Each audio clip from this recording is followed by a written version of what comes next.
Pauta Libre, es domingos a las 22 horas en punto y estamos completamente en vivo y en directo.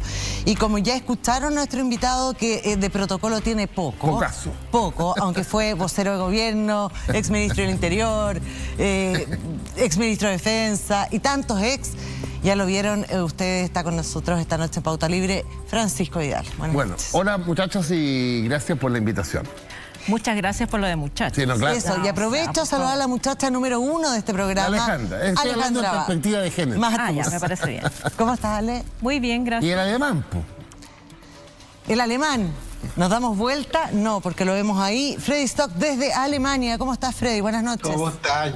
Veo que ya Pacho está conduciendo el programa, ya se lo tomó ya. Ahora tengo una facha alemán. Y Pacho debería tener un late. ¿Tú te imaginarías lo que sería un programa propio de Pacho?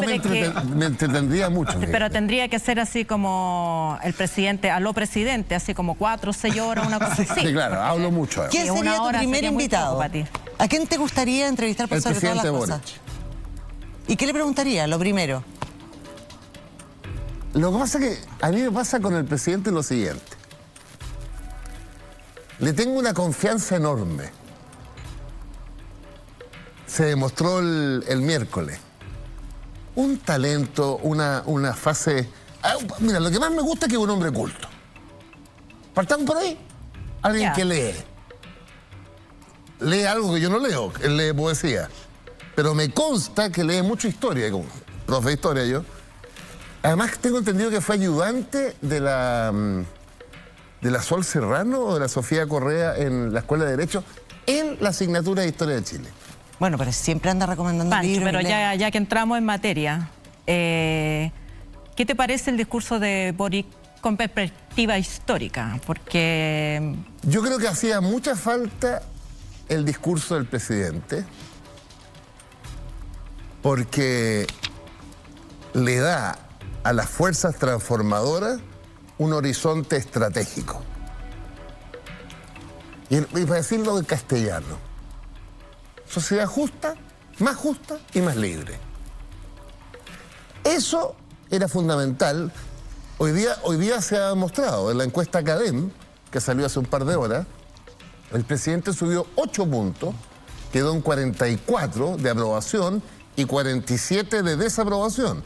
Porque el problema que tiene el gobierno, y esto es para otro tema, pero es que entre el 11 de marzo y ayer había perdido entre 25 y 35 puntos de aprobación.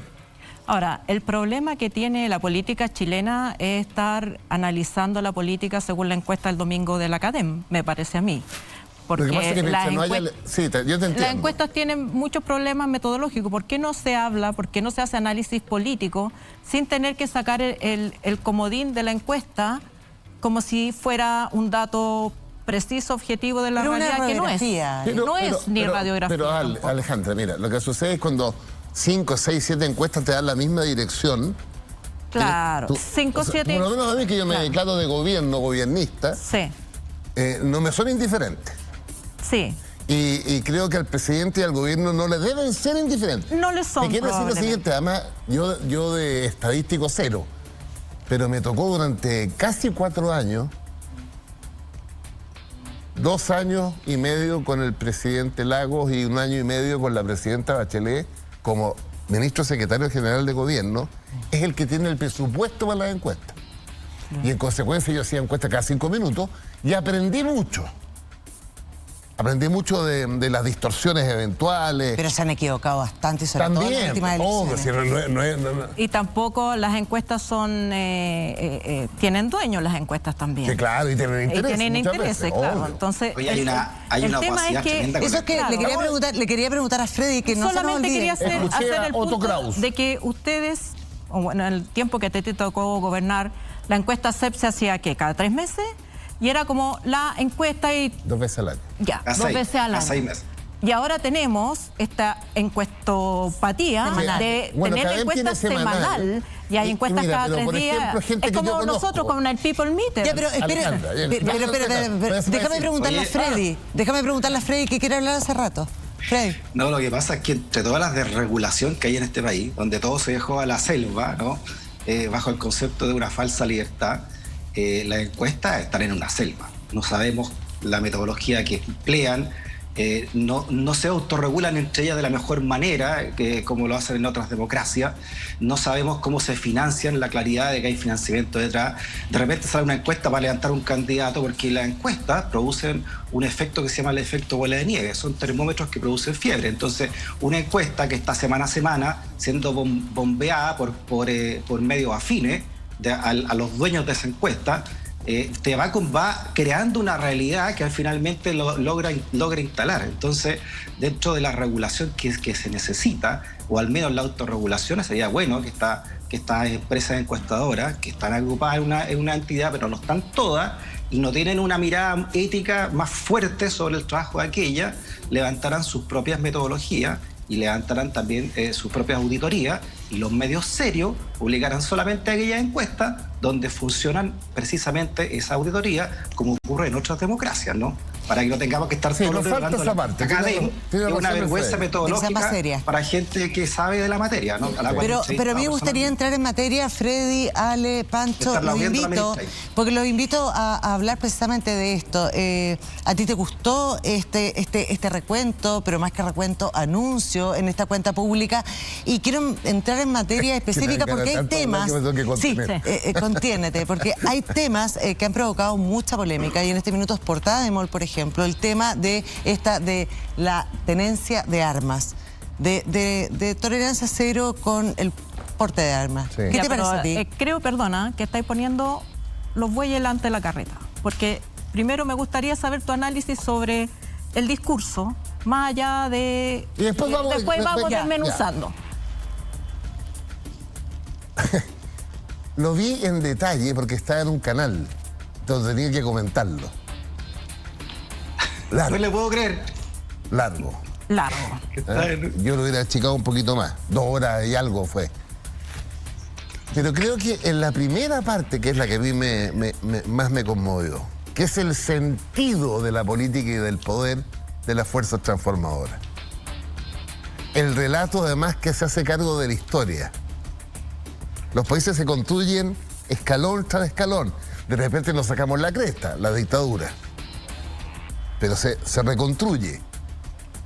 Y creo que es muy importante en el liderazgo del presidente, porque él pertenece a una fuerza que en su origen, y en parte hoy día, se quiso establecer sobre la base de, comillas, liquidar a la centroizquierda. O reemplazarla. Reemplazarla, ¿ya? Y fíjate que en paralelo, por casualidad, le estaba leyendo un libro de Pablo Iglesias, pero del 2014, cuando ellos irrumpieron, y me sirvió mucho para entender ciertos códigos, ¿no? Y hoy día leía a Íñigo Errejón en el Mercurio, que es un gran dirigente, ahora no está en Podemos, más España, más Madrid, creo una fuerza propia. Entonces, creo que es muy importante el mensaje del presidente hacia su fuerza propia, a su primer tiempo, a Prueba de Dignidad, de que la forma de hacer las transformaciones sustantivas y perdurables es con una mayoría sólida, política, electoral, social y cultural. Y esa mayoría es la convergencia de Prueba de Dignidad y el socialismo democrático. Y te agrego, además, me encantaría de la democracia cristiana. Y hoy día Jimena Rincón, ¿viste la declaración? Sí, hoy día leí una declaración de Pancho Buenchumilla en otra dirección. Exacto. Y además, permítame decirle a nuestros ciudadanos que es un problema, además de principio, de convicción, práctico. Fíjate que somos minoría en ambas cámaras. Más bien, empate en la segunda del Senado. Apruebo Dignidad eligió 37 diputados. Y el socialismo democrático eligió 30. Sumo, me da 67. ¿Cuánto es la mitad más 1 en la Cámara? 78. O sea, es imprescindible, estoy pensando en la reforma tributaria, la batalla de las batallas, es imprescindible convencer, juntarnos con los demócratas cristianos aún más. Ellos son 8. 67 más 8 me da 75. Me sigue faltando 3. Hay que hablar con los 3 humanistas. Hay que hablar con los 2 ecologistas. Y por último, hay que hablar con el Partido de la Gente. Porque, para aterrizar, Cuando el presidente anuncia la reforma tributaria, ciudadano, sin reforma tributaria no se puede hacer lo más importante, que es la creación del Estado Social de Derecho. Y como esto suena como academia, Estado Social de Derecho, que está además en la propuesta de la Constitución, y es por lo que yo voto convencido, teniendo muchas otras observaciones, que si hay tiempo se las digo. ¿Qué es el Estado Social de Derecho? Es asegurarle, por el hecho de nacer en Chile, sea Carahue, Teodoro Schmidt, Cerro Navia o la Vitacura, un piso civilizatorio a la gente. Salud, educación, vivienda y pensiones. Porque la derecha, con su falso discurso de libertad, nosotros creemos en la libertad de verdad. Y la libertad se ejerce si tienen las condiciones materiales de existencia mínima para que tu esfuerzo, tu mérito, te destine la vida. Freddy. Pancho, pero sí, no, es que Pancho, hay varias cosas aquí, Primero, redefinir varios términos, ¿no? Porque hay muchos allá en Chile que se declaran socialdemócratas y que acá serían liberales de centro derecha. Así es. Lo que no tiene nada de malo, pero incluso en el propio PPD, no sé si el ex ministro de Hacienda, Rodrigo Valdés, ser una persona de izquierda, por ejemplo, de centro izquierda, a esta altura. Entonces hay una redefinición después del estallido social también de los valores políticos en sí mismos, ¿no? Y segundo, y ahí le encuentro toda razón a Pancho, a propósito socialdemócrata, veamos cuántos quieren realmente una recaudación de impuestos correspondiente al pensamiento socialdemócrata de un Estado de Derecho. Y estoy leyendo acá un gran reportaje de CIPER que habla precisamente de Ramón López y el gran Gino Sturia, grandes tipos que se dedican a esta cuestión, que la recaudación tributaria en Chile, la distancia de Chile respecto a normas de países desarrollados está lejísimo. Por ejemplo, la recaudación tributaria de Chile se encuentra muy debajo de las normas de los países desarrollados, aún considerando su bajo ingreso per cápita relativo a los demás. Entonces, lo que estamos recaudando acá se debiera aumentar en un 50% para que sea igual al 31% del PIB, que estamos lejos de eso. Y la mayor recaudación de Chile es el impuesto más regresivo del planeta, que es el IVA, el impuesto al valor agregado. Más del 50% que recauda Chile es el impuesto que paga, el mismo impuesto que paga el más pobre con Luxich. Entonces, si realmente no queremos entender esa cuestión, y aquí cuando Pancho dice la derecha, yo aquí hago un punto y no sé a qué llaman la derecha, porque acá hay varias personas dentro de la democracia cristiana o de la exconcertación que torpedearon harto a la presidenta Bachelet cuando quiso hacer la reforma tributaria, que era muy por lejano incluso a lo que se necesita en un país social de derecho, ¿no? A ver, pero constatemos lo tuyo de esta manera. La presión tributaria sobre el producto, que es el indicador, con la reforma última de Bachelet, está como entre el 20 y el 21, la presión sobre el producto. En Europa el promedio es 34. En Chile, los economistas dicen algunos, no, pero réstale la seguridad social. Ya, si le concedo, le resto la seguridad social en Europa, me quedan 25, estamos a 4 puntos. Todavía.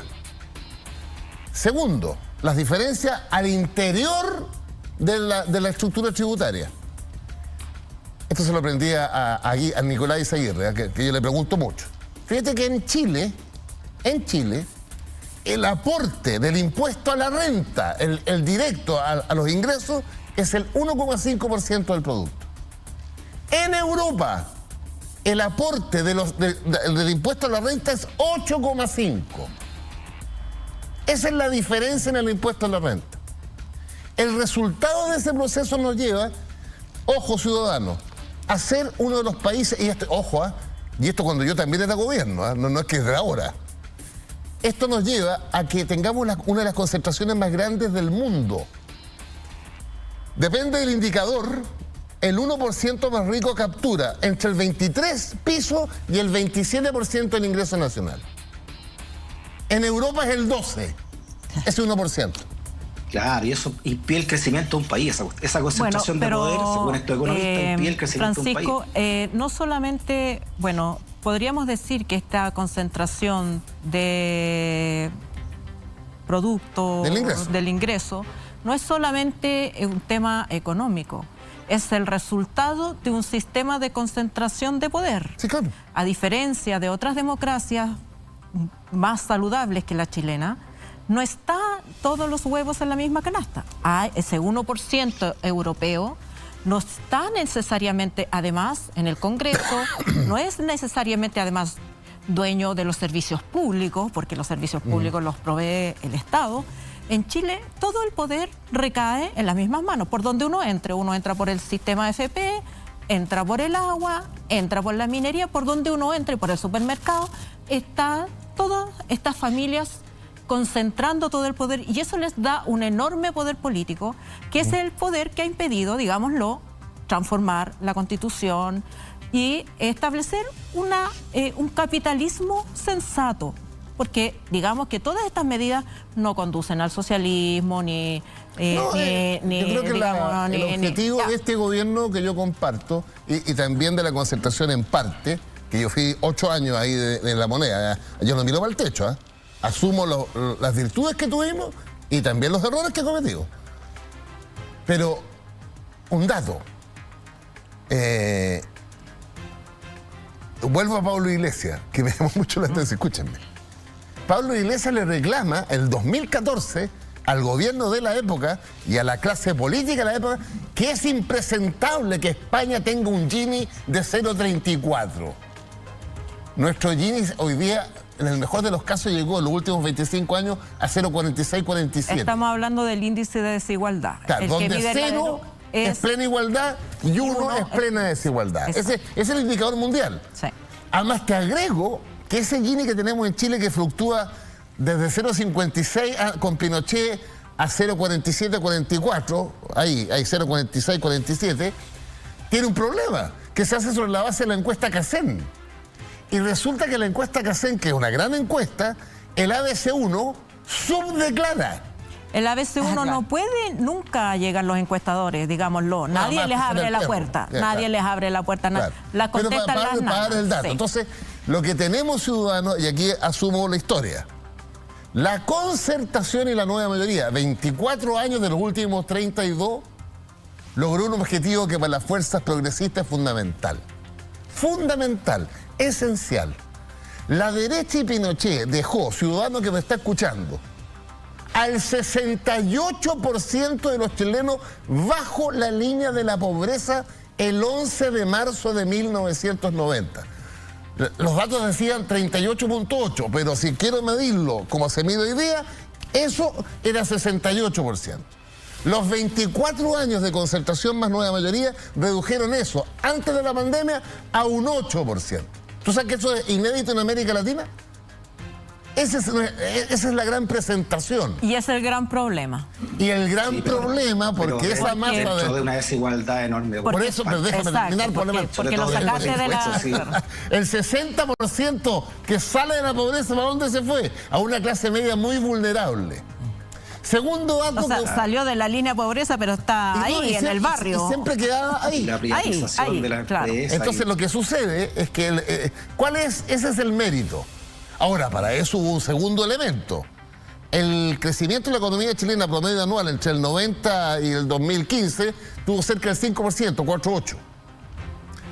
La dictadura cívico-militar de derecha, que la gente habla del milagro económico, sí, hay que leer más.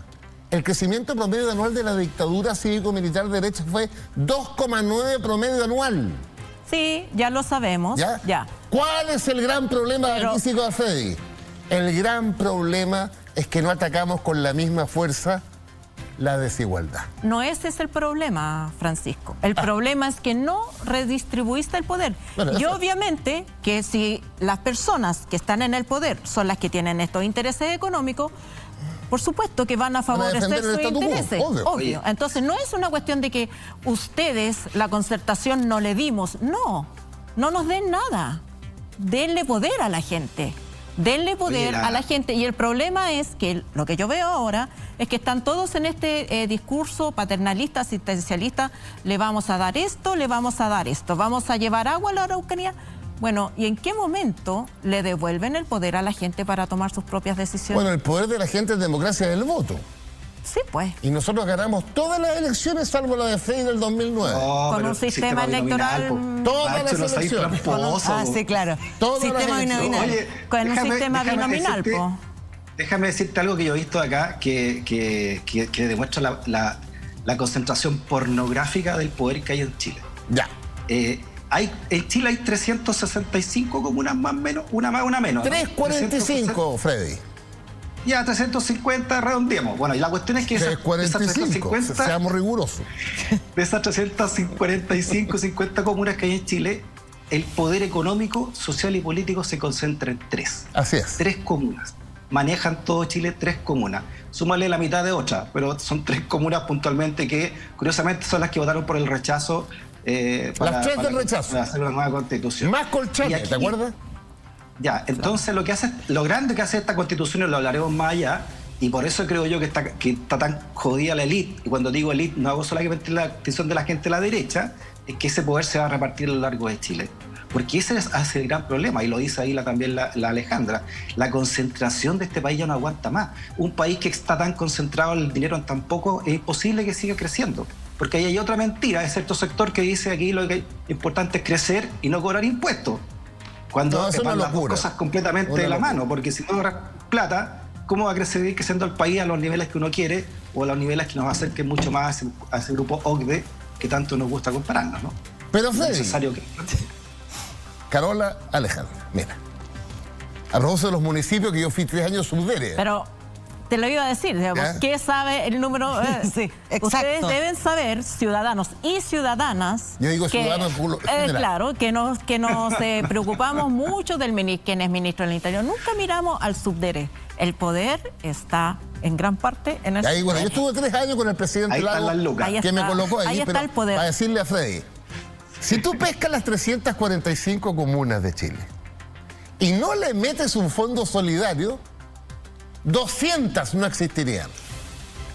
Entonces, Freddy, hicimos Rey de Rentas 1, Freddy. No, hice una hora. A mí me tocó Rentas 1 y Rentas 2. Entonces les explico fácil a los ciudadanos. Por cada 100 pesos que recibía Lavín, hoy día Daniela Peñalosa, en contribuciones, que es el principal ingreso de los municipios. Imagínate en las contribuciones. El Estado le saca 65 pesos de cada 100 pesos y los lleva al Fondo Común Municipal. Por cada Mercedes-Benz que coloca su matrícula en Vitacura, el Estado le dice: usted quédese con 37,5 y venga el 62,5. Por cada patente comercial en Lo Barnechea, ellos se quedan con el 40 y aportan, perdón, el 35 y aportan el 65. Esa cuestión es un chilito porque no es la distribución que necesita el país y la concentración de la riqueza sigue ya, pero a ti siempre te falta algo, hombre, déjame explicarle los avances. Pero es que nos queda poco tiempo ya. Entonces lo que quiero decirle, Freddy, de verdad, que tú puedes, a partir de una estructura que es estructuralmente injusta, que viene de la colonia, y que en los 200 años siempre es la costra que tenemos, tienes que avanzar. Pero tú eres profesor de historia, sí, y tú sabes que en el siglo XX, desde 1920 hasta 1973, en democracia se avanzó bastante. Y que en dictadura todo eso se retrotrajo. Sí. 40 años. No solo 40 años. Es que ¿sabes por qué digo 40 años? Porque la declaración de principio que redactó Jaime Guzmán y que se dio a conocer el 11 de marzo del 74, que es el fundamento del golpe, él dice que lo redactó otro milico, pero bueno. Ya. Pero él dice, esto no es una reacción al presidente Allende. Chile estaba equivocado desde Pedro Aguirre Cerda. Exacto, pero desde antes, porque digamos que la cuestión social empezó antes, pero sí, eso es lo que dice Jaime Guzmán. La Constitución del 80 es: la democracia en la medida de lo posible. La democracia, sí, siempre que no... autoritaria, tecnificada, de alta participación social. Siempre que no toque este principio mayor, que era el mercado. Guzmán tuvo un acto de sinceridad, además.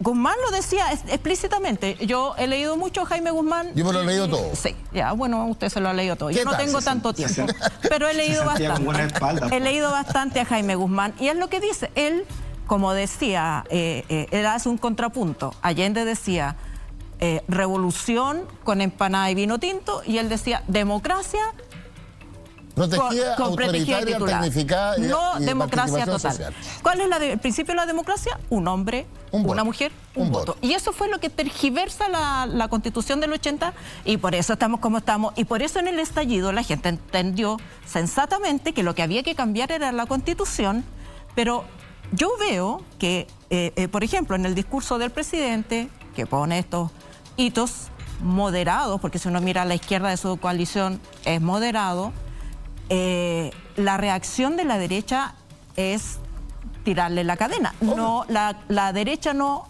tomó nada. ¿De qué te extrañas tú? No me extraña, pero digo, las fuerzas que se oponen a esta son transformación... poderosísimas. Sí, exactamente. Pero dame un ejemplo. En Chile, de acuerdo al Ministerio de Economía, se dice que hay 1 millón de empresas. La gran empresa, que está definida como aquella que vende más de 100.000 UF al año, son como 15.000 sobre el millón. Pero ese grupo contrata a la mitad de los trabajadores formales en Chile. Formales. ¿Es cuento esto de que la pyme tiene el 70%? No, señor. Ahí está el Observatorio Laboral del Ministerio del Trabajo. Pero los formales. Los formales. Pero el 60 o 70% de los chilenos son formales, no tiene formalidad. De los formales, o sea, la gran empresa tiene la mitad de los un pedacito. Ya. ¿Y tú sabes cuánto factura la gran empresa en Chile? El 80% de todo lo que se vende en Chile. Ese es el poder económico concentrado. Por eso que una vez me di el gusto de escuchar una cuenta de, ¿cómo se llamaba este hombre, presidente de la SOFOFA, con la presidenta Bachelet, el primero, de apellido alemán? Fue Mühlenbrock, que estaba alegando contra la reforma laboral que venía. Y él dijo, nosotros, la SOFOFA, 4.000 socios, 4.000, y producimos el 30% del producto. Entonces, cuando tú llegas a ese nivel de concentración, es muy difícil reformarlo. Son dueños del país y de la política. Hay mucho poder, pues. Sí, pues. Mucho. Y de los medios de comunicación, ojo, son los que van creando la realidad. Usted sabe que yo tengo una columna en el Mercurio, soy como el negrito Harvard. Cada 15 días escribo una columna, y el Mercurio no me ha censurado nunca, ¿no? No, pero quiero darles un dato. Hoy día el Mercurio, en el cuerpo de reportaje, tiene una entrevista a 10... ¿Páginas? No, a 10 personas conocidas. Hoy día. Sí, pues. Mucha polémica y ha sido trending topic en Twitter también. Oye, pero ¿qué pasa si gana el rechazo? Los 10 están por el rechazo. Sí. Pero, ¿y qué te he puesto que son todos hombres? No. Metieron a una mujer. Había 4 mujeres y 6 hombres. Metieron una cuota ahí. Bueno, pero vamos al tema de fondo. El tema de fondo que ustedes me preguntaron al inicio. La gracia, el mérito del presidente Boric es haber dado la conducción estratégica cuando estábamos bien amarrados, y seguimos amarrados, en lo que en mi opinión es la causa de la pérdida de aprobación. Y yo creo que tenemos 2 problemas como gobierno. Uno, algo que es la inflación. 12% anualizado, si es que las cosas siguen igual, para que nos quede claro por ciudadanos. Yo le digo a mis alumnos, me entienden al tiro. 12% de inflación para una persona que vive un sueldo y un salario es que si el año pasado ganaba 100, hoy día está ganando en los hechos 88. Así de simple. Si le pagan el sueldo. No me hagas hablar de esta situación porque capaz que me corten. No. Ya. Era subliminal. Y segundo, y aquí yo tengo una diferencia con mis compañeros, la izquierda aún no se da cuenta, en mi opinión, porque la historia pesa mucho, y es verdad, que una de las políticas más progresistas es el orden y la seguridad pública. Porque quien sufre la inseguridad es el mundo popular y las capas medias. La inseguridad es mucho más... Lo vamos a desarrollar después de la pausa. Exacto, pero Pancho, tenemos muchos temas que hablar y tienes mucho programa por delante y tienes muchos minutos y tienes mucho... Respira, toma cafecito. Y voy a fumar un cigarrito aquí en el patio. Que siempre lo hace, hacemos una pausa y estamos de vuelta aquí en Pauta. ¿Cómo está el tiempo ya, Alemán? A la gente le gustó mucho lo de Makes. No, como le gustó mucho, Pancho. Ya, gobiérnese, estamos de vuelta aquí en Pauta. Estamos completamente en vivo y en directo. Seguimos junto a Francisco Vidal. Y ahora vamos a utilizar tu parte, ex ministro de Defensa. Ok. Porque nos vamos a meter en el tema de la Armada. Sí, pero íbamos a terminar, perdona. Es que íbamos pero espérate un poquito, Ale, porque seguridad. Vamos a seguir hablando de seguridad. Esto lo vamos a meter todos juntos, así que tranquila, porque vamos a seguir con eso.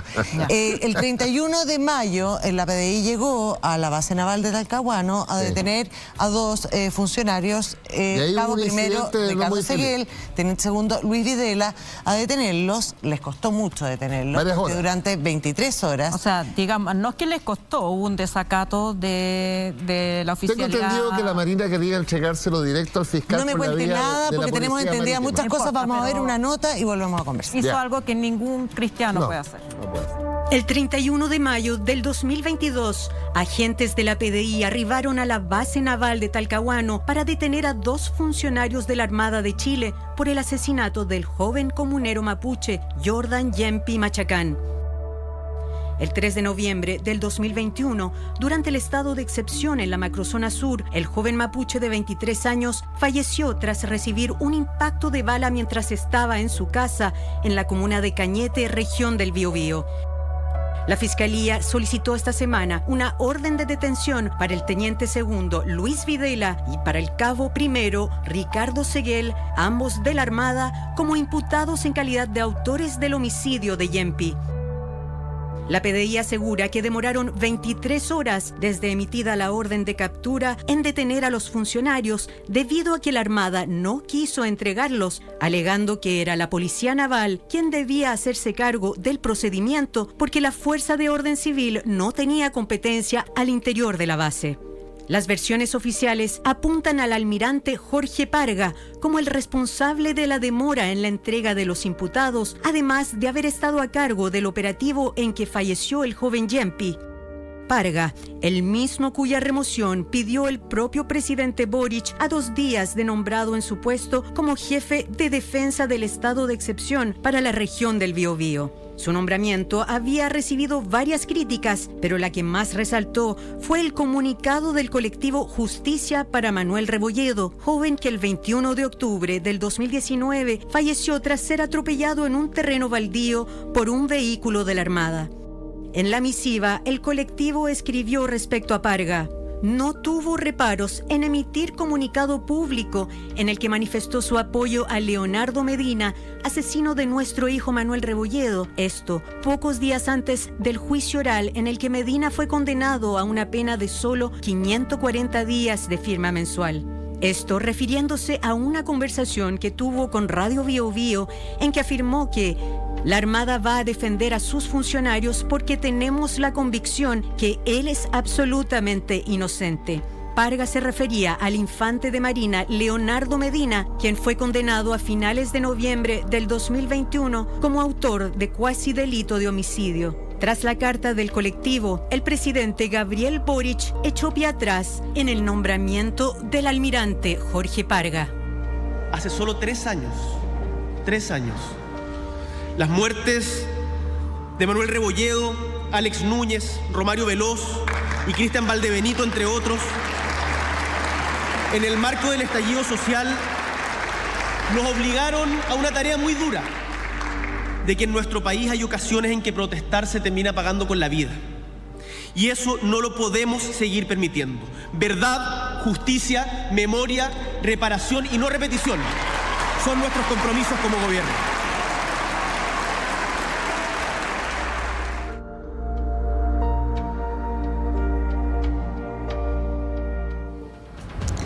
Alejandra, llevamos varias semanas acá en Pauta Libre hablando de la Armada y hablamos de las Fuerzas Armadas también. ¿Qué te parece este caso? Bueno, yo creo que la Armada merece un análisis muy específico de las fuerzas democráticas y sobre todo del gobierno, pienso yo, porque no es solamente la conducta de este comandante que fue removido de ese cargo. Recordemos que hace 2 programas Mónica González comentó esta versión que sacó el comandante en jefe de la Armada respecto de que estaba en peligro el Estado de Derecho, una Sí. Una versión golpista. Claro. Del excomandante en jefe. Miguel Ángel Vergara. Claro. Y también están las declaraciones, la participación, por ejemplo, de la Armada, que nunca se ha aclarado, yo no lo he visto por lo menos, con un infante de Marina que estuvo encapuchado en el incendio de una de las iglesias en Plaza Dignidad. La iglesia Carabinero. Exacto. Y además entiendo que todavía, que me corrijan si no es así, la Armada conduce la Agencia Nacional de Inteligencia del Gobierno. No, se nombró un nuevo director. Se nombró un director, pero el personal sigue ahí. Ah, ahí no sé. Pero el nuevo director además, Marcó se llama, Luis Marcó. Había sido el número 2 de directores anteriores. Yo lo conozco. ¿Y de qué fuerza es? No, pues civil. Es civil. Marcó es civil. Ya, pero adentro, y con mucha experiencia en el tema. Ya, adentro están todavía funcionarios de la Armada. Y estuvieron durante todo el gobierno pasado. Claro, porque el anterior director de la ANI era el ex contraalmirante Jordán, que también lo conozco. Pero no importa si tú conoces a la gente. No, pero... El punto es que la Armada, además, sabemos, históricamente, es la Fuerza Armada que organizó el golpe. Sabemos que Pinochet se sumó al último. Entonces, hay ahí un espíritu, un cierto tufillo golpista, antidemocrático, que se trasluce en estas conductas. Lo que hizo el señor Parga me recuerda a mí cuando Contreras se atrincheró en el hospital naval, nuevamente la Armada, 1995, para no entregarse a la policía. Pero vamos viendo punto por punto. Yo creo que el almirante Vergara cometió un error en ese discurso que todo el mundo supo, pero felicito al comandante y jefe de la masa actual, que se demoró 15 minutos en decir que la Armada de Chile hoy no comparte las declaraciones del almirante Vergara. 2, le pidió disculpas públicas al presidente a partir del 21 de mayo. Segundo, en el tema de Manuel Rebolledo, la justicia funcionó y fue condenado... A 541 días. Bueno, pero ahí... Mira, lo que pasa es que es un tema de justicia. Yo tengo un principio, Ale. Si no nos ponemos de acuerdo en que hay un poder autónomo, el poder judicial e investigativo de la Fiscalía, no nos podemos entender. No, es que hay, pero también uno puede ver las discrepancias. Hay discrepancias, sin duda. Cuando se refiere a la vida de una persona. Pero en el caso de la muerte de Manuel Rebolledo, la justicia funcionó y el infante de Marina que conducía el camión, creo que es por cuasi delito de homicidio. En el caso de los infantes de Marina en la macrozona sur, está funcionando la justicia civil, no la justicia militar. Y claro... Ellos querían justicia naval. Bueno, pero para estos efectos funciona la justicia civil. Y lo que tú tienes ahí son 2 versiones. Entonces, ¿dónde deposito mi confianza yo? Pero ¿qué es lo que hay dentro? Tengo que depositar la confianza en la justicia. Porque si no, ¿cómo? Macho, la pregunta de fondo es qué es lo que pasa en esa rama, además clasista, como son todas estas ramas que no todos los chilenos y chilenas pueden entrar, sino que cada vez son hijos de, amigos de...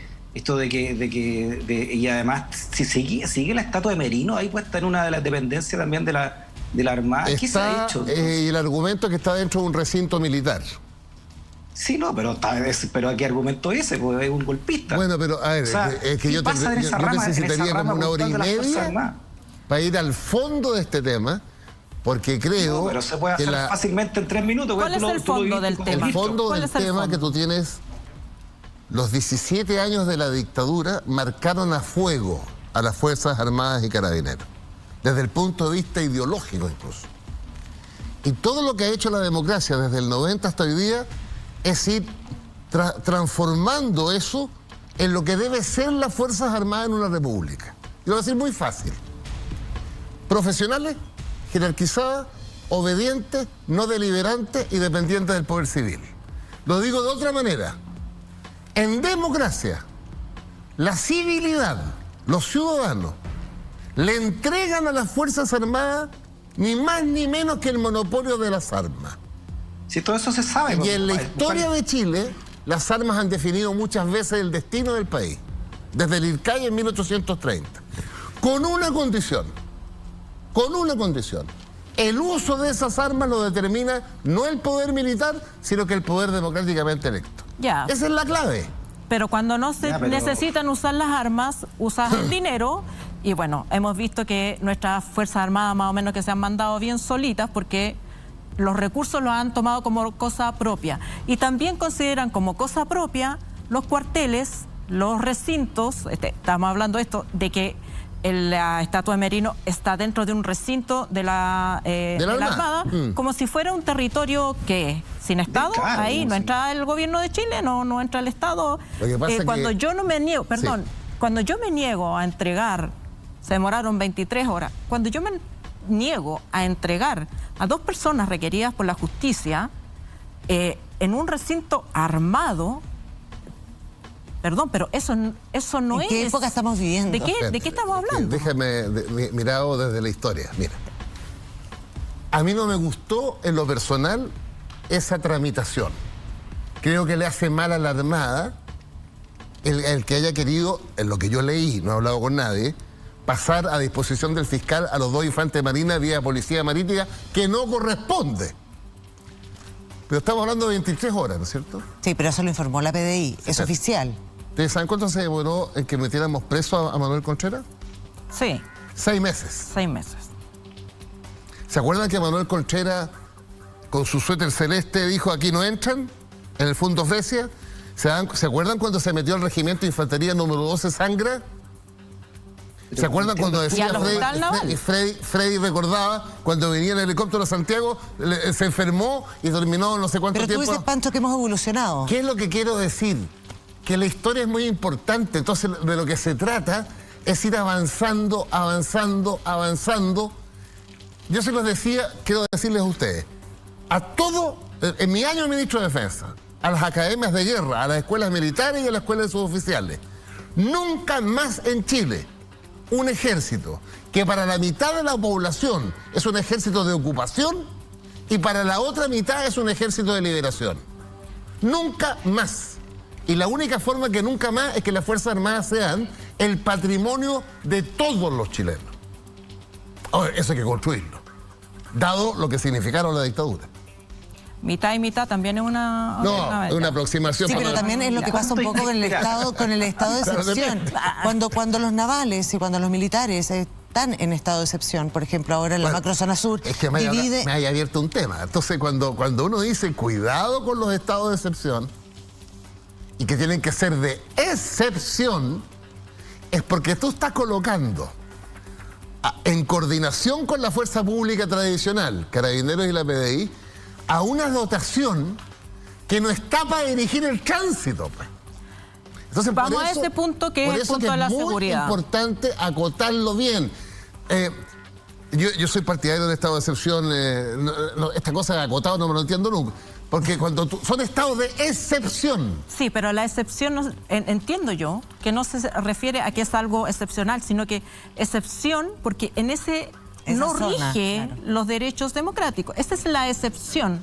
Sí, no, es que lo que pasa es que el estado de excepción tiene algunos elementos, el desplazamiento. Sí. Se restringe. ¿Puedo pasar algo a la próxima convención que de las cosas que yo no estoy de acuerdo? Que me lo pusieron en bandeja. Sí. ¿Ustedes saben que cometió un error la convención al eliminar el estado de emergencia? Quiero explicarle a los ciudadanos. En Chile hoy día hay 4 estados. El de asamblea es la guerra. El de sitio es conmoción grave interior. El de catástrofe, terremoto, maremoto. El de emergencia es para las cosas que estamos viendo. Si tú eliminas el estado de emergencia, un futuro gobierno en la situación actual tendría que declarar estado de sitio, que es mucho más inhibidor de las libertades públicas. ¿Me entiendes? Menos democrático. Ahora, mi voto apruebo es incondicional por el Estado Social de Derecho. Oye, pero reconozco algunos errores. Te fuiste por otro tema, Pancho, te saltaste otro tema y dejaste abierto un tremendo boquerón al defender la Armada. ¿Cuánto hay que esperar entonces para no tener más estatuas de golpistas? ¿Por qué tenemos que permitirle a la Armada que levante estatuas de golpistas en terrenos públicos? ¿Cuánto más hay que esperar? Hemos avanzado y pones a Contreras como ejemplo. Tiene un punto, yo creo que la Armada haría un gesto hacia la sociedad dado que genera ese conflicto... ¿Pero qué gesto? Si hay que obligarlo, si son parte, si el poder civil son los jefes de ellos. Tú sabes, Frey, estoy demasiado gradualista hoy día, pero como cacho el tema, tú sabes que las fuerzas submarinas tienen un buque madre. Técnicamente. Ese buque madre se llamaba Almirante Perino. Dejó de existir el buque madre. ¿Te fijas, Frey? Madre, ya, pero por aquí la gradualidad de decirle saquen a un golpista, entonces hay que seguir esperando, porque mientras seguimos esperando, se siguen produciendo estos hechos que son parte de la impunidad de un sentido que tienen sobre la democracia, ¿no? El tema de fondo es si realmente podemos confiar en que una fuerza armada como la Armada va a comportarse democráticamente en alguna crisis política. No hay alternativa, pues, Alejandra, porque el día de mañana... Pero es que se dan estos recreitos cada está bien. cada cierto lo que te quiero decir, ¿por qué a mí no me gustó el discurso del exalmirante Vergara, ex jefe?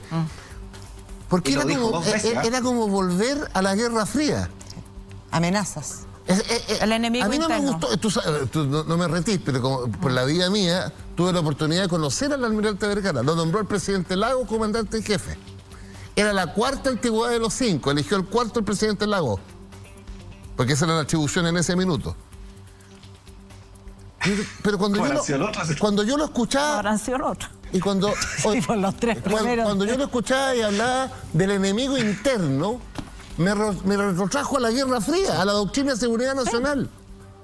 O cuando dice, y preparémonos para abordaje, ¿de qué abordaje estamos hablando? Pero si lo dijo Piñera hace 2 años, que ¿para qué países tan atrás? Cuando es lo que estábamos en guerra con un enemigo. Ya bueno. No, pero, a ver, yo tengo... Para cerrar este tema por mi lado, yo tengo confianza en que en la medida que avancen los tiempos, en algún minuto, sociológicamente, las Fuerzas Armadas tienen que convencerse que no pueden estar vinculadas a un sector político ideológico, sino que tienen que ser patrimonio del conjunto de la sociedad. Claro, pero para eso también hay que intervenir cómo se forman, cómo se seleccionan y todo eso. Así es. Quiero preguntarte por el tema de la seguridad, porque... de lo que estábamos hablando. Claro, porque creo que es súper importante lo que tú dices, en el sentido de que la seguridad pública es necesaria en una sociedad democrática.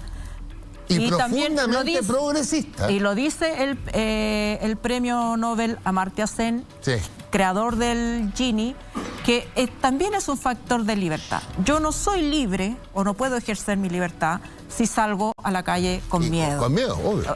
Ya.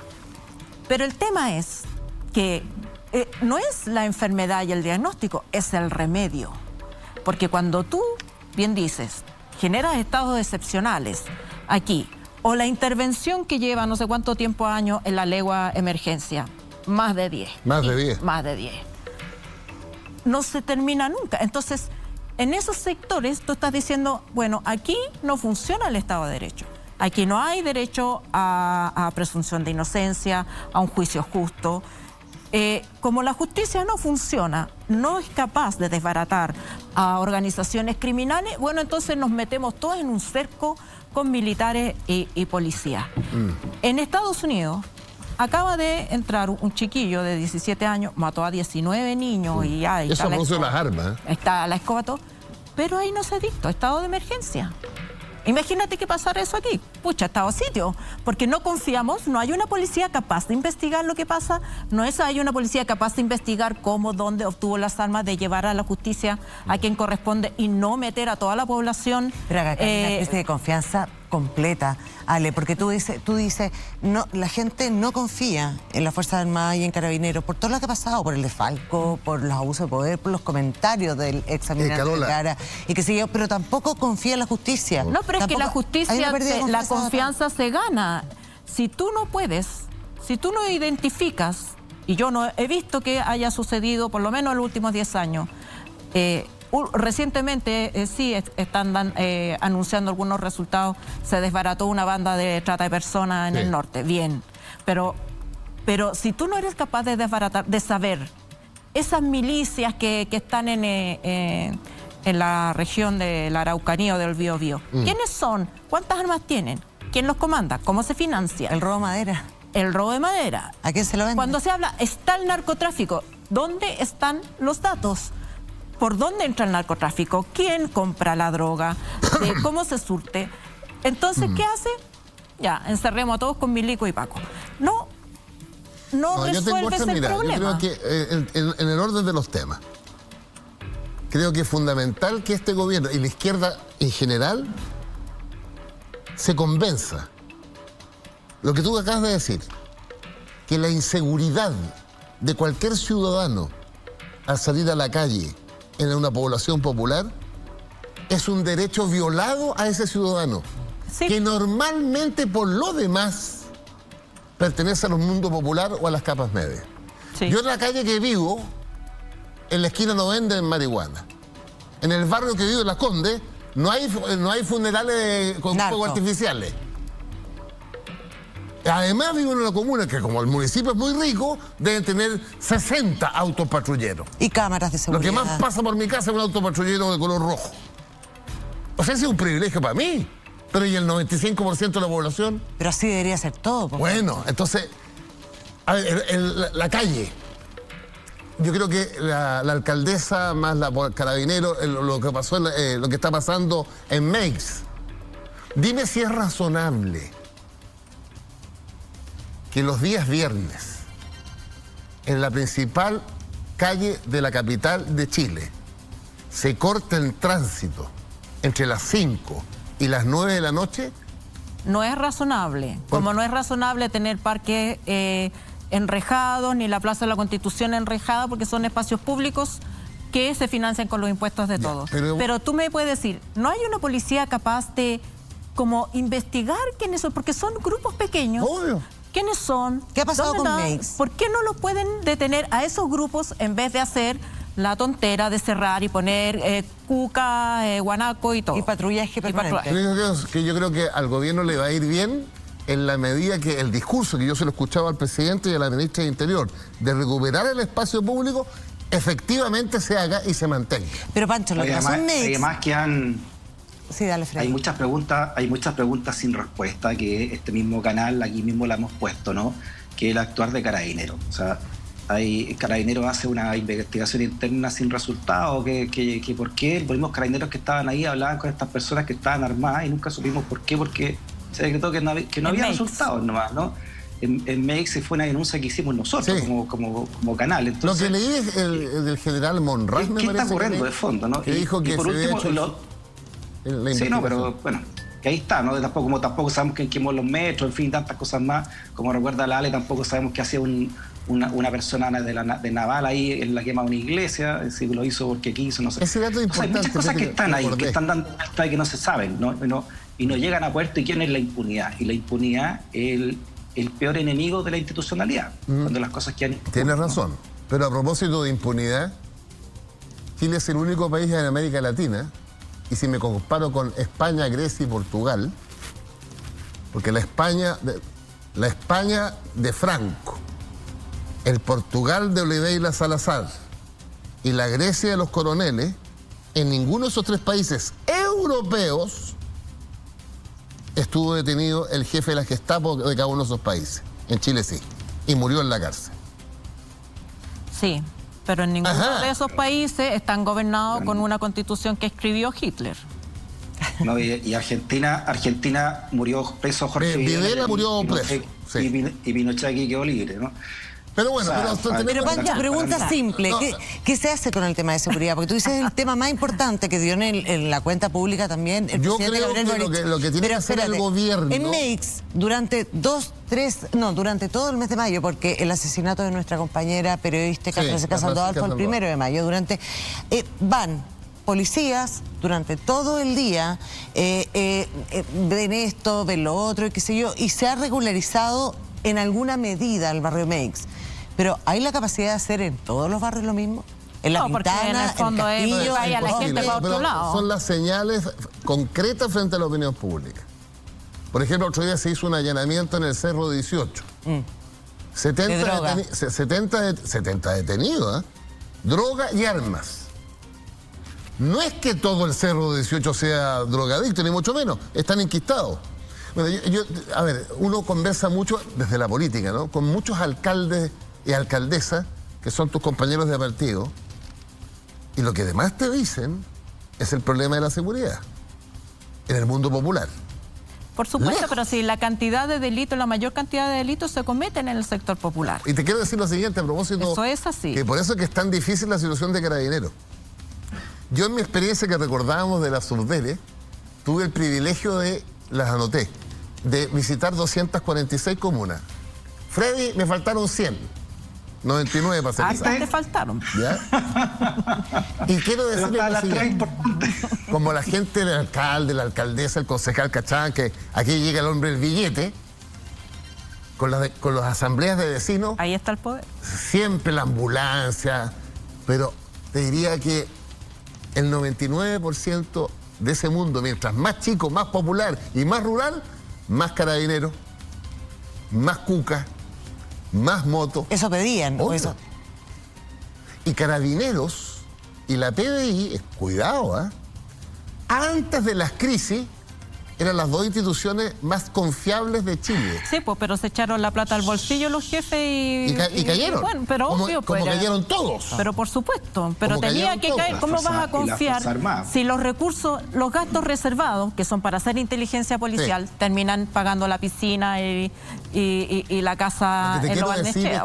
Y los viajes en avión. Es fundamental, desde el punto de vista político, reformar Carabineros, como lo dijo el presidente. Sí, lo anunció. Con los Carabineros, para mejorar un servicio que es indispensable. Porque si no hay policía, es la ley de la selva. Pero es que nadie plantea que no haya policía. Esa policía tiene que ser eficiente, tiene que tener respaldo político, pero también tiene que tener el control y la fiscalización para nunca más Catrillanca, nunca más Cachileo, nunca más Lemún, nunca más Operación Huracán. Y nunca más comandantes en jefe que defiendan a sus funcionarios que han cometido delitos. Lo que sucede en una democracia sana es que hayan estos departamentos de investigación interna, sí, el departamento de asuntos internos, que en Chile, muy bien, gracias. O sea, ¿qué te parece? Se comportan, hacen defensa corporativa en vez de preocuparse de que la fuerza policial 24 horas sea sana, po. No, que en ese sentido, ¿qué le parece a Pancho que el que estaba a cargo de la seguridad y el orden público para el estallido social, el carabinero que está a cargo de eso como alto oficial, subdirector, ahora sea el que está a cargo de Carabineros en el gobierno del presidente Boric, ¿no? ¿Está de acuerdo con eso? Perdona, es que por temas de la edad, Pancho no te escucha. ¿Puedes hablar más fuerte? ¿Qué te parece? Además, ¿qué te parece que el mismo carabinero que estaba a cargo de la seguridad, del orden público para el estallido social, sea ahora el que sea el director general de Carabineros, con todo lo que ocurrió en el estallido social que bien sabemos, ¿no? Todas las violaciones de derechos humanos que se cometieron? No había hecho la relación. Pero bueno, si el general Yáñez tiene algún problema con la justicia, será investigado. Y segundo, el presidente Piñera lo nombró, después de sacar de la línea, creo que eran más de 50 generales, ¿ya? Hubo 3 directores generales de Carabineros como en 2 años. Sí. Y acuerda que el presidente de la República actual, Boric, a raíz de las reformas del presidente Lago del 2005, puede llamar a retiro si pierde la confianza de un comandante en jefe o de un general director de Carabineros. Allá me pregunto, pues, Pancho, ¿qué te parece que siga ahí en el cargo? Bueno, el presidente tiene que evaluar, pues. Obvio, si tiene la atribución. Tengo la impresión, además, que está trabajando bien Carabineros con la ministra del Interior hoy día, por lo que le he leído a la ministra del Interior. Pero bueno, ¿qué es lo que importa? Vuelvo al tema, para mí fue fundamental. Despejémonos el tema de que el orden público... A ver, no se lo regalo a la derecha, para decirlo de otra manera.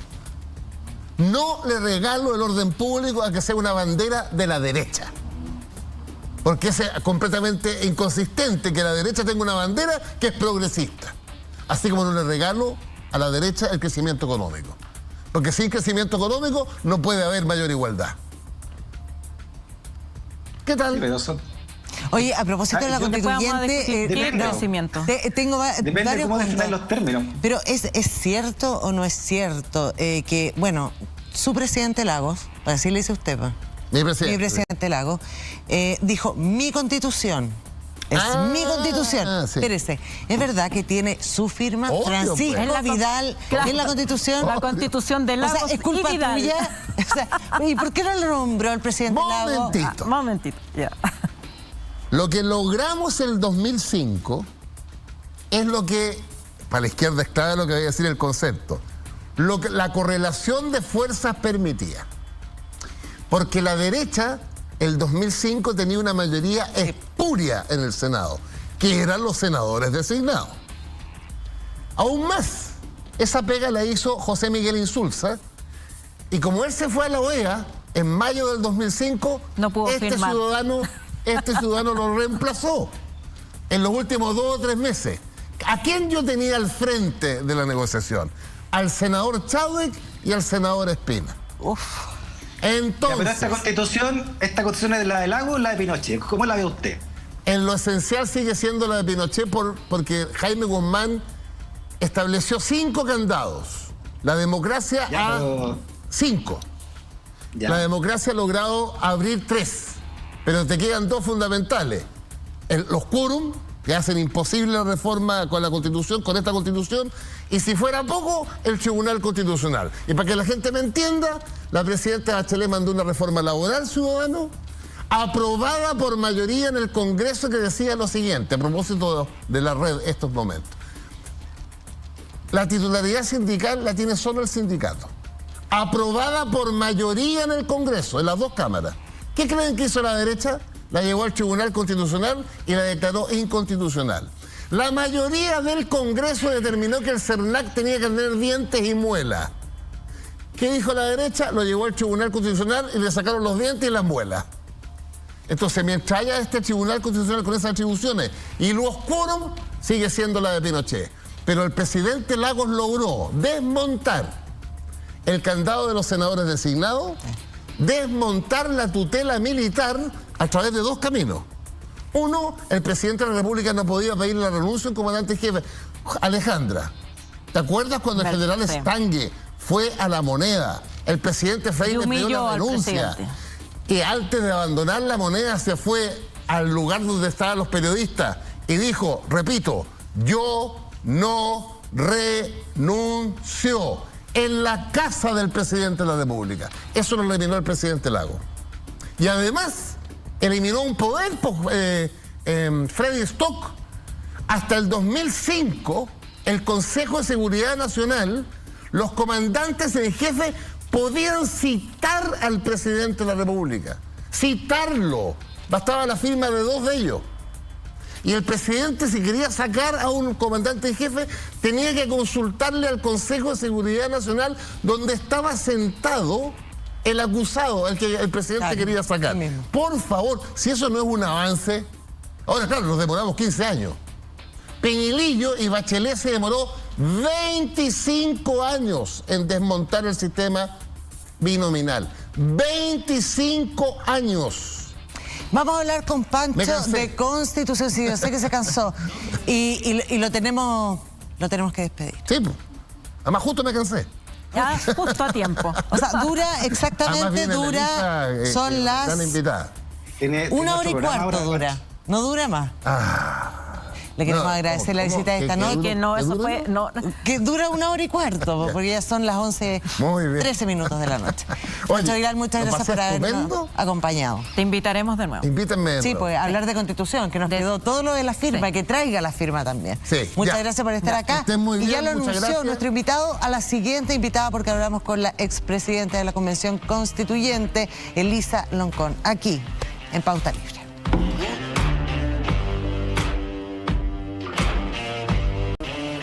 Y estamos aquí de vuelta en Pauta Libre, haciendo este Pauta Libre junto a Alejandra Matus y también a nuestro compañero desde Alemania, nuestro alemán, como le dice Pancho Vidal, Freddy Stock. Y tenemos el honor de tener a nuestra invitada, la primera presidenta de la Convención Constitucional, Elisa Loncón, constituyente actualmente. ¿Cómo está? Elegida una de las mujeres 100 mujeres más influyentes ese año exactamente. Del mundo. Y tantos premios y tantos honores que ha recibido últimamente. Buenas noches. Buenas noches, Mari Pulamien, Mari Pugualmapu Checafei, Custancle y Puche Gualmapu meu. Mari. Y les digo que mi gente en el Gualmapu está triste porque acaba de morir otro mapuche de comunidad. Sí, partamos con ese tema ya que lo pusiste, porque no lo nombramos. No tuvimos tiempo, con Pacho Vial es muy difícil tener minutos libres, porque, claro, hay versiones súper encontradas con respecto a eso, pero lo claro y lo terrible es que este fin de semana un comunero mapuche murió. Fue asesinado a balazos por el dueño de un predio que está detenido. Hay versiones súper encontradas, pero a ti, como representante del pueblo mapuche y de los antecedentes que tú tienes, ¿qué opinas de esto? Lo que pasa es que hay que verlo en el marco de la violencia que está afectando y que ha afectado durante toda la historia al pueblo mapuche. Esto no es de ahora. Y si uno ve una cronología desde el año 2000 hasta la fecha, hay casi, yo creo que más de 20 personas que han muerto en situaciones similares. Entonces, estamos en estado de excepción y el estado de excepción no significa que se le esté garantizando la vida a la gente. Y por otro lado, la situación de cualquier mapuche, en el caso de él, era una persona comprometida con la comunidad, comprometida con la medicina tradicional y tenía también la demanda territorial porque él estaba reclamando las tierras que pertenecieron a su abuelo por título de merced y que por no protección territorial que tiene la ley indígena, entró una persona no indígena, se acreditó como indígena y empezó a comprar tierra y a parcelarla y a destruir todo lo que es biodiversidad y las especies nativas que son la medicina para la machi. Para que es un predio que se encuentra entre Villarrica y Licanray. Sí. Y tiene un título de merced antiguo que es quien recibió ese título de merced fue el abuelo de Eloy, el Lamien que fue asesinado. 33 años. Tú tienes contacto con la comunidad. ¿Qué es lo que pasó, de acuerdo con las versiones que tú has escuchado? ¿Qué es lo que pasó? No, yo tengo la misma versión que tiene la ciudadanía, o sea, aun cuando... Lo que dijo la familia. Lo que dice la familia y lo que pueden decir los otros, pero las versiones convergen en un mismo problema, que es una situación de violencia y no protección a la vida en un estado de excepción. O sea, no tiene sentido tener un estado de excepción si en realidad no se está protegiendo la vida a las personas de las comunidades. Y esto también abrió otro blanco, que lo hablamos al principio, no los desarrollamos, pero con la tenencia de armas, porque ahora el presidente Boric en su cuenta pública fue uno de los temas más polémicos, esto de, se llama ley tolerancia cero con las armas, porque acá un dueño de un campo, no sabemos las circunstancias y versiones súper encontradas, porque son súper opuestas las versiones que hay. Este señor salió o estaba dentro, porque todavía no está ni claro si fue dentro del mismo predio o no, y disparó con un arma personal y propia que estaba inscrita. Sí, o sea, el tema no es que puede tener un arma inscrita, pero ¿qué le autoriza a él a disparar contra una persona mapuche? ¿Dónde está que te consiente hacer eso? Está dentro de un sistema colonial y que a veces también se exacerba desde lo que no quieren que los mapuches recuperen derechos. Y ahora sobre todo se está introduciendo un miedo al mapuche, o sea, tenerle miedo al mapuche, tenerle miedo al distinto. Entonces, pero ¿por qué se produce esto? ¿Por qué, Lisa? ¿Por qué porque hay sectores que son sectores que han tenido el privilegio de manejar la economía de este país y no están de acuerdo con que los mapuches recuperemos derechos. Porque nosotros venimos de un sistema colonial que también aquí se ha discutido, aquí ha venido, la otra vez estuvo Arrate, habló de eso, ha venido Pairicán, yo traje el libro de Pairicán, que es La Vía Política. Es muy bueno. Es muy bueno. Uno entiende mucho. Claro, estuvo Correa también aquí y ellos hablan de que hubo un apartheid. O sea, el apartheid que estuvo en África también está aquí instalado en los territorios del pueblo mapuche. Entonces, ¿qué significa eso? Que ni siquiera el chileno es capaz de analizar de que tiene un apartheid, pero ¿cómo se expresa? ¿Cómo se ha expresado? Se expresó en todo lo que, bueno, por el racismo por un lado, pero por otro lado también en el robo de las tierras. Y el robo de las tierras se hizo legal, se hizo con notarías, se hizo inventando a agentes que firmaban y se hizo también en español cuando la gente no hablaba español, y después las tierras que quedaron se le entregó a los mapuches vía título de merced. Y el Estado no se ha hecho cargo hasta el momento de devolver las tierras. Y bueno, y ejemplo de devolución de tierra por parte de los estados hay varios, y uno de ellos es que el primer ministro de Canadá la semana pasada devolvió tierra a las naciones originarias. Entonces ahí está el problema de fondo de la violencia. El presidente va a estar con él en poquitos días. Y yo creo que ojalá conversen sobre el tema, porque necesitamos avanzar en esa solución. Está Freddy Stock con nosotros allá. Sí, a propósito, ¿cómo está Elisa? La salud. Hola. Formalmente. Mari, ¿cómo le ha ido? ¿Cómo me tomo la miel? Gracias. A propósito del libro que usted cita de Pairicán, ¿no? Gran pensador también de mapuche, de la vía democrática que él propone, ¿qué le parece los llamados, por otro lado, que también hay gente de su pueblo ha llamado a usar las armas directamente para estas conquistas de tierras?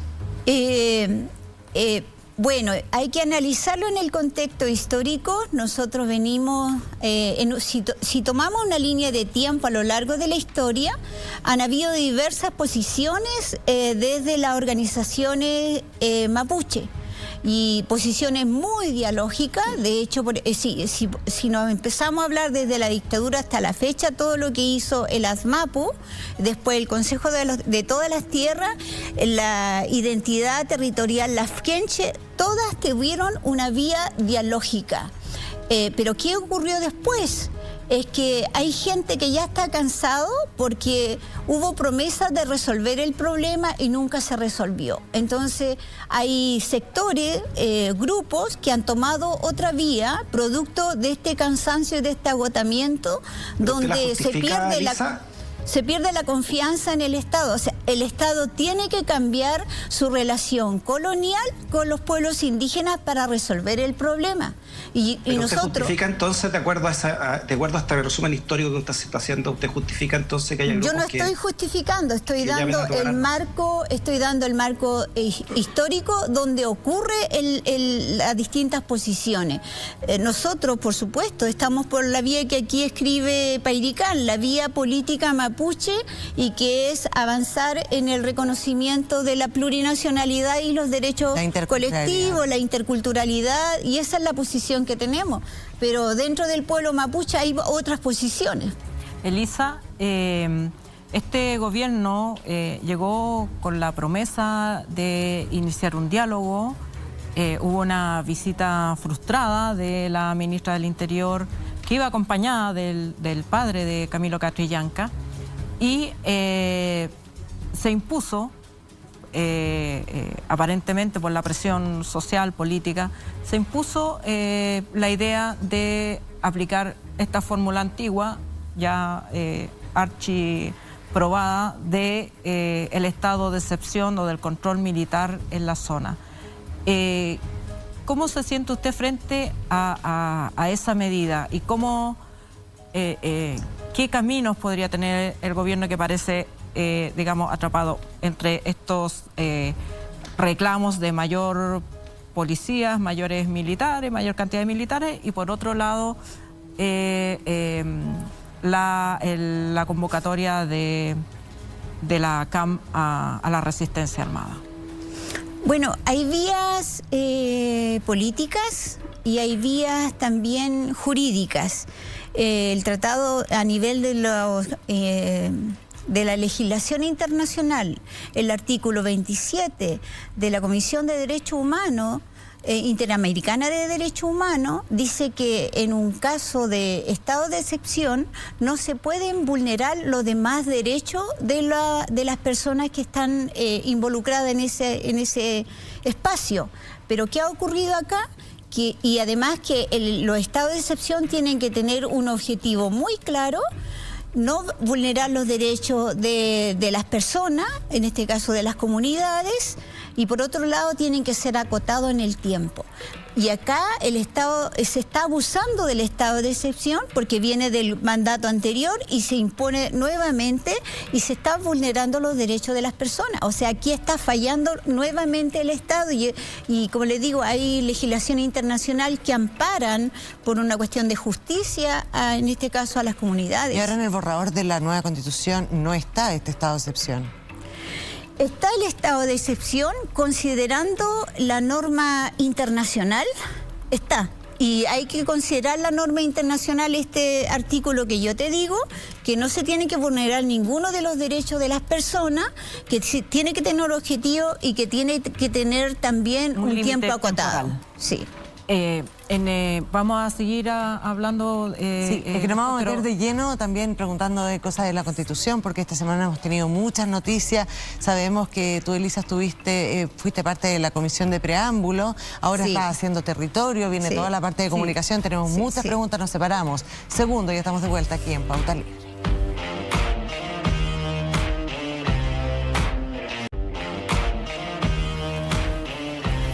Estamos de vuelta aquí en Pauta Libre, haciendo este programa junto a Alejandra Matus, a Freddy Stock desde la Alemania, y también está con nosotros nuestra invitada estelar de la noche, Elisa Loncón.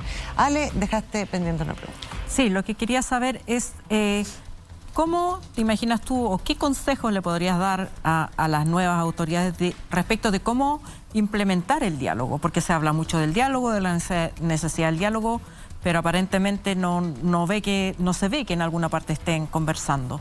¿Cómo se podría y con quiénes realizar el diálogo para resolver el conflicto entre el Estado de Chile y el pueblo mapuche? Lo que pasa es que aquí no es solo diálogo. Aquí hay medidas políticas, económicas, inmediatas que permiten dar la señal y el paso para hacerlo distinto. No sabemos, por ejemplo, qué está pasando con la educación intercultural bilingüe. Si los chicos están aprendiendo su idioma o no.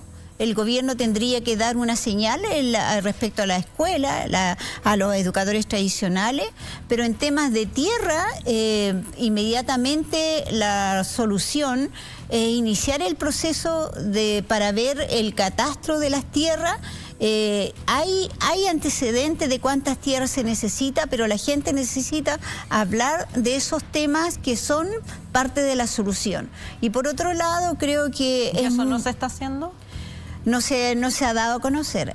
Se dio a conocer de que se iban a aumentar un dinero para la compra de tierra, pero lo que está determinado por la ley indígena es demasiado limitado a un sistema como se establece con el comercial.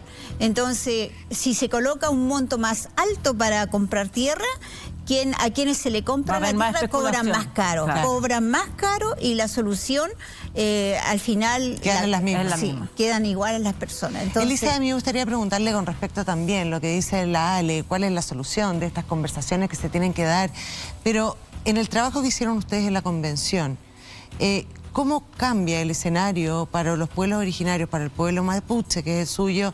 ¿Cómo cambia si se aprueba esta nueva Constitución?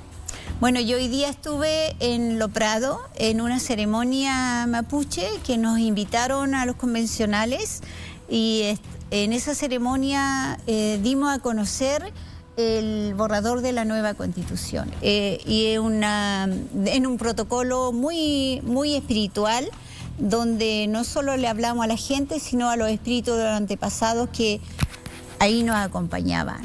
Y la gente emocionada porque nos dijeron aquí ha sido un buen camino, pero para mantenerlo hay que mantener la convicción y hay que mantener también la espiritualidad, la fuerza para seguir abriendo nuevos caminos, porque se entendió que lo que nosotros hicimos fue abrir caminos en lugares donde no estaban abiertos esos caminos. Entonces, eso ha sido maravilloso, porque se abre una posibilidad de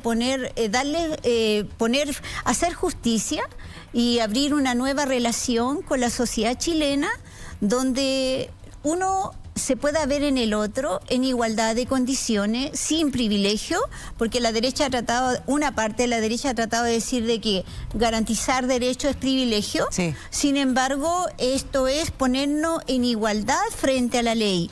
Y en esta igualdad, nosotros, los pueblos originarios, por primera vez en la historia, hemos sido convocados a diseñar la República. Entonces, en este diseño de la República, nos encontramos con las mujeres, nos encontramos con los partidos políticos sin subordinación, sino que en una relación de igual a igual. Y esa posibilidad la instalamos, la hicimos práctica, se hizo objetiva ahí en esta relación, y esto se puede proyectar para todo Chile, porque las normas que se instalan acá no son solo para los pueblos indígenas. La plurinacionalidad no es solo para los pueblos indígenas, es para este Chile, para que se vea en sus raíces, se vea en su diversidad y se vea con fuerza, se masifique, se robustezca esta pluralidad que tiene este país, que siempre se trató de negar. Entonces, muy bonito. ¿Qué le pasa a usted cuando la gente del rechazo habla de una constitución indigenista?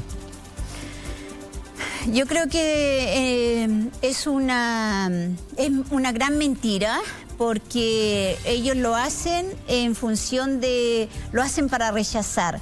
Entonces, es para instalar el temor a lo indígena. No aprueben eso porque es indigenista, por lo tanto tienes que rechazar, diciendo como si lo indígena fuera malo. Sin embargo, este país tiene profundas raíces indígenas, y los nietos de esos mismos que hoy día están diciendo es indigenista, es privilegio, algún día van a poder reconocerse en las raíces de este país, en la lengua y en la cultura de este país, porque es una necesidad natural del ser humano, que si yo comparto contigo, al rato tú ya me estás entregando cosas y yo también te estoy entregando cosas. Y eso no se puede negar, solamente por un sistema político, de hegemonía política. La política se pone a maniobrar contra el otro. Pero en este caso, nosotros cuando estamos hablando de plurinacionalidad, es para reconocernos con el otro. Freddy. Sí, Lisa, yo le quiero contar que estoy muy preocupado porque, de acuerdo a entrevistas que he hecho en la semana a gente de derecha hasta la exconcertación, se está instalando la idea de estos sectores, ¿no?, de que en el fondo de la élite, que ha dominado este país en los últimos años, que puede haber un congreso. Este congreso puede, a través de un juego democrático, entre comillas, ¿no?, podría desmantelar la Constitución si se lo permiten los quórums, ¿ya? Y como hay un libro que se llama Todo Legal, que ha explicado precisamente cómo esta élite ha dado zarpazos para acomodar el sistema para su beneficio dentro de la legalidad. Lo último que vimos fue lo que pasó con el Metrogas, que todo es legal. Se está haciendo entonces esta idea de que podría un Congreso incumbente meterle mano a esta Constitución y no el Congreso que viene, que es lo que uno esperaría, porque nosotros cuando votamos una Constitución y votamos la forma en que queríamos hacer una Constitución, elegimos una asamblea constituyente, que se llamó Convención Constitucional, y no elegimos un parlamento o un sistema mixto. Por lo tanto, yo pongo aquí la luz amarilla. Aquí nadie está en contra de la democracia, aquí nadie está a favor de las constituciones que son escritas en piedra. Las constituciones tienen que irse cambiando, pero es ridículo que sea este Senado el que cambie una constitución donde precisamente habla de que se va a acabar el Senado. No puede quedar en manos de incumbentes dentro de este tinglado pseudo democrático que van a inventar, porque todo así se acomoda la élite, ¿no?, que puedan desmantelar y burlarse de lo que quiso el pueblo en su espíritu, que era que una asamblea finalmente dictara la Constitución que se va a votar el 4 de septiembre y que al menos se deje vivir y que sea el próximo Congreso el que pueda ir perfeccionando algo que quedó escrito.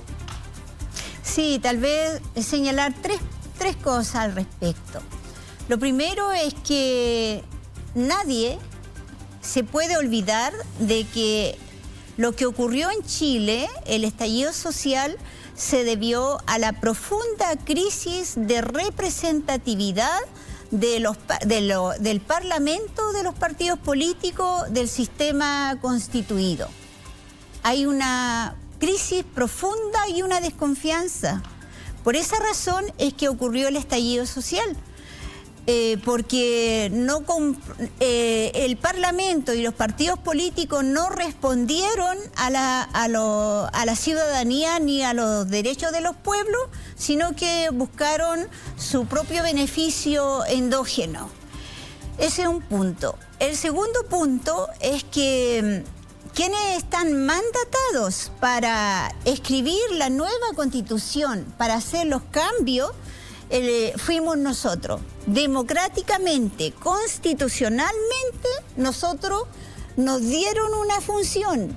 Nosotros hicimos un programa, cumplimos con el tiempo, tenemos el borrador, estamos discutiendo las transitorias, que es para pasar de la antigua Constitución a la nueva, y esa es nuestra labor. No está facultado el Parlamento, los amarillos, no hay tercera vía, nada de eso es constitucional. Que lo sepa muy bien la ciudadanía, quienes son constitucionales para hacer las transformaciones constitucionales es la Convención Constitucional. Entonces, que no les engañen que va a ser el Parlamento que va a modificar este borrador, no lo puede hacer porque eso no es constitucional. Los amarillos que han sacado muchos artículos en el Mercurio y todo lo demás, eso no es constitucional. Elisa, entonces, la única posibilidad que tenemos es resolver esto el 4 de septiembre ya, con el apruebo o el rechazo. Sí, mira, disculpe, se lo pregunta entonces. Espérate, una vez que esta Constitución, si se aprueba, comienza a funcionar, entonces este Congreso podría, una vez que comienza a funcionar, cambiar esta Constitución, este mismo Congreso. No, porque dentro de la norma de transitoria estamos nosotros. Ya hicimos una discusión en el Pleno, se rechazó la norma y este rechazo no significa que se rechaza así de plano la norma, sino lo que falta cuando se rechaza la norma en el Pleno es porque falta debate, discusión. Y eso nos faltó. Esas normas van a volver al Pleno y van a llegar con debate y discusión y el Pleno ha tenido la sabiduría para tomar decisiones sensatas. Personalmente, yo he votado porque se aplique la norma de 2/3 para el tema de transitorio de las normas constitucionales y esto es un transitorio solo de 3 años. Y no es el Parlamento quien tiene que modificar esto. No está facultado. Nosotros tenemos el Parlamento y tenemos el Parlamento de las regiones. Son esas las dos entidades instaladas en esta nueva Constitución quienes tienen que continuar con la vida constitucional de este país. ¿Quedó claro, Freddy? Claro, que fue portada esta semana lo de los 2/3, como que si hubiera sido como la gran noticia. ¿Qué significaba? Yo me sumo a Freddy. Uno lee de todo, porque algunos dicen que es súper bueno, otros que es súper malo. ¿Quién mejor? Es que siempre ha sido portada, porque cuando yo fui presidenta, nosotros recibimos por mandato constitucional que las normas tenían que ser votadas por 2/3. Y también fue portada porque había presión de sectores de la izquierda que estas normas se rebajaran. Y a mí me presionaron mucho por el Partido Comunista, me presionó, otros sectores me presionaron y yo dije... No vamos a modificar esto porque eso es lo que a nosotros nos hace ser constitucionales. Si nosotros fallamos esta norma, dejamos de ser constitucionales y aquí se acaba la Convención Constitucional.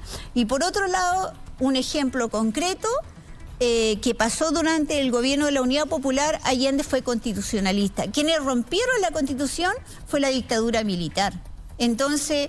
Si una de las cosas nos va a mantener el norte como país, como República de Chile, va a ser la Constitución. Y eso hay que respetarla en todas circunstancias. Sí, es bueno recordar eso, que la discusión previa a la constitución de la Convención Constitucional fue determinar con qué quórum se iban a tomar las decisiones. Y la postura, particularmente de partidos de la derecha, era que tenía que ser con 2/3, suponiendo que no se iban a alcanzar esos quórum o que ellos iban a alcanzar 1/3 para bloquear los acuerdos. Pero se impuso esta sensatez de que, más allá de que a quien le convenga o a quien no le convenga, 2/3 parece ser un estándar importante, porque son normas que deben regir este país por harto tiempo, y 2/3 se impuso como la norma, y muchas de las normas aprobadas en este borrador han superado incluso los 2/3. Entonces están muy legitimadas en el debate dentro de la Convención Constitucional. Entonces es extraño que ahora que el borrador está listo, ahora las mismas fuerzas que apoyaban a brazo partido este estándar de los 2/3, ahora quieran que se rebaje a 4/7 o a un quórum inferior para cambiar esta Constitución. Evidentemente que hay un esfuerzo comunicacional, que uno lo escucha en los programas, en la radio, hasta en la propaganda, de gente que dice, bueno, no se preocupen de esta Constitución porque apenas la aprueben la vamos a cambiar. Y eso de alguna manera a mí me parece de un prurito antidemocrático. Sí. Es antidemocrático, porque a mí no me gusta, a mí en particular, o a este grupo, los amarillos, o los a nosotros no nos gusta, por lo tanto la vamos a cambiar. Perdón, pero aquí se eligió. Hubo un plebiscito que se eligió como la convención, si era convención mixta o convención constitucional, por amplia mayoría, y luego el pueblo también eligió a los convencionales. Entonces, ¿con qué legitimidad una persona particular, le guste o no le guste, va a tener su derecho a votar apruebo o rechazo, pero está levantando campañas para modificar la Constitución porque no le gusta? A mí me parece que es antidemocrático. Es antidemocrático, y por otro lado, también en el sistema comparado hay muchas constituciones a nivel del mundo que tienen quórum de 2/3 para instalar y modificar las normas. Estamos hablando de Francia, estamos hablando también de Alemania, estamos hablando de varios países de Latinoamérica. Entonces es lo que se ha dado en el sistema comparado. Y por otro lado, esto de la democracia hay que cuidarla, la democracia hay que protegerla, y yo creo que es muy irresponsable que ciertos sectores que tienen voz en los medios de comunicación vayan instalando cosas que son imposibles, que no son en función de falsedades. O sea, yo soy de la idea que hay que informar, y hay que informar bien. La buena información la necesitamos, y esa buena información es que este es un proceso constitucional, democrático, donde se decidieron así las normas, y esas normas son las que nos van a permitir continuar con la democratización del país, porque si uno de los problemas centrales que tuvimos como país fue crisis democrática, y en la nueva Constitución nosotros instalamos otra forma, ampliamos la democracia. Ya no es solo la representativa, donde la persona tiene que ir cada 4 años a votar por un representante,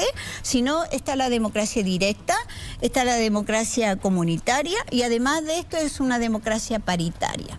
Entonces, vía democracia participativa, se van a poder hacer modificaciones de leyes, se van a poder proponer leyes, y se puede proponer un cambio de la Constitución vía plebiscitos. Y eso está también definido acá, pero todos esos son mecanismos de participación.